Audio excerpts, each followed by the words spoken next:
Hey guys, my condolences to the families of the 5 people who lost their lives in the submersible on Thursday. So who is really to be blamed for this implosion? Let's examine it. But before we do, can you guys, as you come onto the page, can you hit the like bell, the thumbs up? And if you have not subscribed as yet, can you do so at this time? Thank you. Now let's get into the video.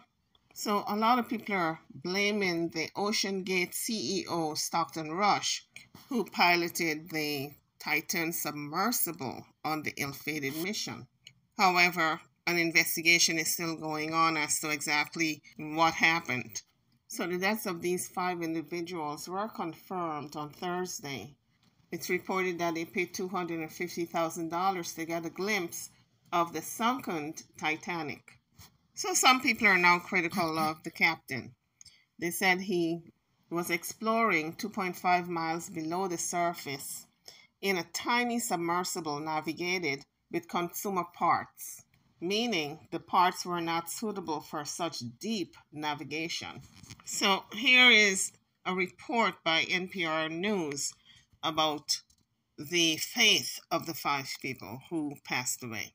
This morning, an ROV, or remote operated vehicle, from the vessel Horizon Arctic discovered the tail cone of the Titan submersible approximately 1,600 feet from the bow of the Titanic on the seafloor. The ROV subsequently found additional debris.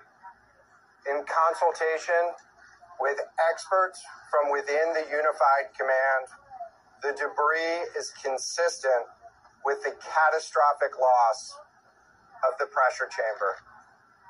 Upon this determination, we immediately notified the families. On behalf of the United States Coast Guard and the entire Unified Command, I offer my deepest condolences to the families. I can only imagine what this has been like for them, and I hope that this discovery provides some solace during this difficult time. The outpouring of support in this highly complex search operation has been robust and immensely appreciated. We are grateful for the rapid mobilization of experts on the undersea search and rescue, and we thank all of the agencies and personnel for their role in the response. We're also incredibly grateful for the full spectrum of international assistance that's been provided. The ROVs will remain on scene and continue to gather information. Again, our most heartfelt condolences go out to the loved ones of the crew. Essentially, we found 5 different major pieces of debris that told us that it was the remains of the Titan. The initial thing we found was the nose cone, which was outside of the pressure hull. We then found a large debris field.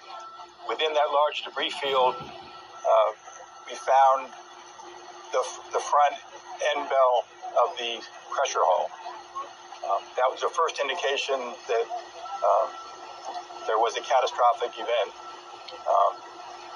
Shortly thereafter, we found a second smaller debris field. Within that debris field, we found the other end of the pressure hull, the aft end bell, which was basically comprised of the totality of that pressure vessel. What are the prospects for recovering crew members? And so this is a incredibly unforgiving environment down there on the seafloor, and the debris is consistent with a catastrophic implosion of the vessel. And so we'll continue to work and continue to search the area down there, but I don't have an answer for prospects at this time. So filmmaker James Cameron is now blaming Stockton Rush. He said he's struck by the similarity of the Titanic disaster and where the captain was repeatedly warned about the ice ahead of his ship. And yet he steamed at full speed ahead into an ice field. So experts are saying that the passengers more than likely died very quickly because of the intense pressure of the North Atlantic deep waters. So in the above picture, we see Randy Holt to the right and Stockton Rush to the left. Now, Stockton Rush was the CEO and the founder of Oceangate, the submersible that imploded, killing 5 people. So according to experts, the submersible went missing on Sunday and probably imploded the same day. The Coast Guard announced the deaths of the implosion on Thursday, which was set to occur close to the Titanic wreckage, 12,500 feet below the surface. It's reported that experts had cautioned that under intense pressure at extreme depths, the Titan's hull could implode, which would result in instant death for anyone on board the vessel. So although the captain of the ship knew this, he still continued with the voyage or voyages. So the water pressure was intense. At 12,500 feet below the surface, at the side of the Titanic wreckage, is roughly about 6,000 pounds per square inch. You're talking the depth to which they went was as high as the Empire State Building. So according to Jasper Graham Jones, an associate professor of mechanical and marine engineering at the University of Plymouth in the United Kingdom, because the Titan had made more than 24 deep-sea dives, it put repeated stress on the hull. In other words, causing the hull to be weakened. So among the dead were Hamish Harding, Paul Henry Nargillet, Shajanda Dawood, and his son Sulman Dawood, and Stockton Rush, the CEO of the tour. So now the investigation is ongoing. In a twist of fate, this father and son team said that could have been us, Sean and Jay Bloom. This father and son had given up seats on the Titan submersible weeks before the implosion, after they had safety concerns about the craft. They said they were worried about the submersible and the ability of this craft to travel deep into the ocean. So after they gave up their seat, another father and son booked for this voyage, and that was Shazida and Solomon Dawood, according to CNN.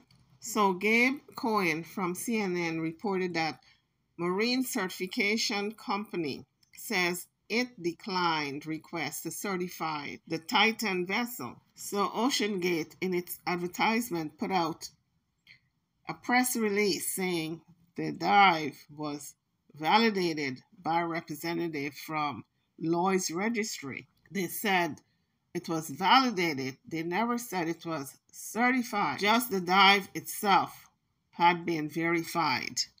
Rachel Lentz, a Duke University biomedical engineer who had studied physiological requirements of survival underwater, said to CNN on Thursday she noted some of the vessel's design materials were already large red flags to people who have worked in this field, she said. So last year, Rush invited CBS reporter David Pugu on a voyage in which Rush admitted that he bought parts for his craft off the shelf at stores such as Camping World. So it's clear that safety measures were ignored. In 2021 press release that highlighted multiple redundant safety systems.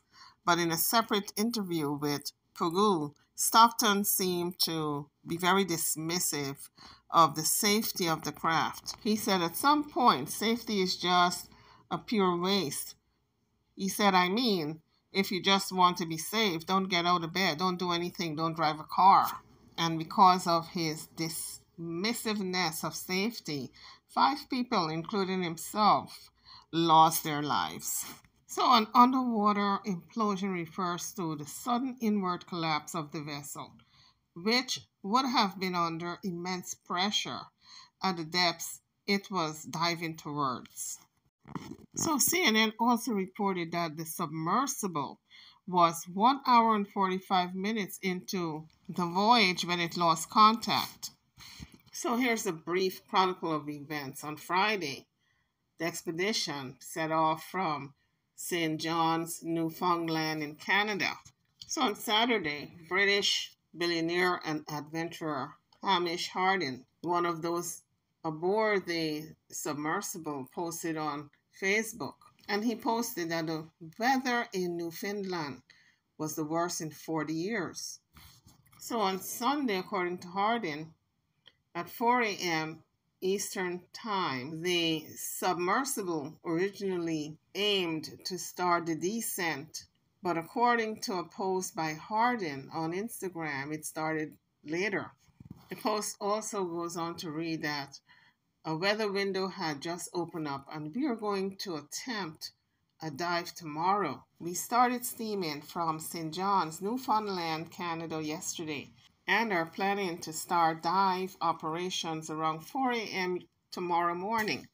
So about 2 hours into the dive, they lost contact. So during the daytime, sounds were detected over several hours by Canadian Lockheed P-3 Orion aircraft equipped with gear to trace submarines. The U.S. Coast Guard, which announced this on Wednesday, did not give precise timing. But CNN and Rolling Stones magazine reported that Canadian craft detected banging sounds at 30-minute intervals. Rolling Stone says that sonar picked up more banging 4 hours later. CNN also reported the sounds later, but did not describe them as banging. So on Wednesday, there were several agencies involved in the search. During the day, the U.S. Coast Guard, the U.S. Navy, Canadian Coast Guard, and Oceangate expeditions established a unified command to handle the search. So on Wednesday at 2 a.m. Eastern Time, the U.S. Coast Guard announced that Canadian P-3 aircraft detected underwater noises, and the ROV, the search-operated vehicle, was directed towards the area where the noise was coming from. On Thursday at 6 a.m. Eastern Time, it was reported that the vessel had 96 hours of air supply left from the time the passengers were seated. At 2 p.m. Eastern Time on Thursday, a debris field that was found near the wreckage of the Titanic in the North Atlantic contained pieces of the Titan submersible. At 3 p.m. Eastern Time, it was confirmed that the debris was consistent with the loss of the pressure chamber and an implosion. According to the U.S. Coast Guard, they also said there were no survivors. YouTubers, drop your comments. Our prayers are going out to all the families who lost their loved ones in this explosion. I'm going to see you guys on the next video. Don't forget to like, share, and subscribe to my channel. Thank you for watching.